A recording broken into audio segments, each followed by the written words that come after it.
Hello जय जगन्नाथ नमस्कार। तो समस्त को मोर शुभ सकाळ।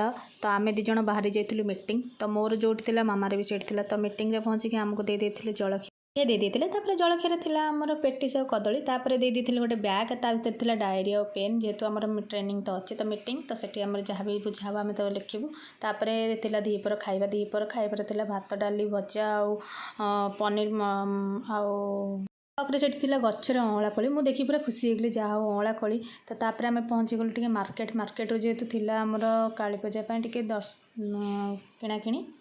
तो सेठी आम पहुँचिकी फास्ट घर करण जानी तो मामा साथ गला माने सब निश्चय किणव। तापर आउ गोटे दुकान को गला तार आउ किसी जिनस किणवार मत टेडी देखिले इच्छा हुए सब तक टेडी नहीं जाती कि खास हेल्ले कौन करी एत तो नहीं हेनी। तापर मामा टे देखला बाउल देखला काचर टे तापर घर सोफा कभर भी नष्ट हो जाता। आसला बेले देखिलु फल भी टे नहीं जा फ्रूट कहीं फ्रूट तो आम सब निहाती दरकार।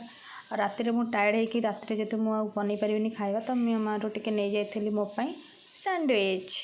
तो घरे मुझे पहुँचिकी रिलैक्स हो गली ओहो आज दिन जाक पूरा थकी जाइली। तो तापर मुझे फ्रेश होकर खाई सैंडविच। तो आपण मैंने भी खातु भलरे रुहतु। जय जगन्नाथ लव यू ऑल। आ लाइक शेयर सब्सक्राइब टिके कर दिंतु मो चैनल को।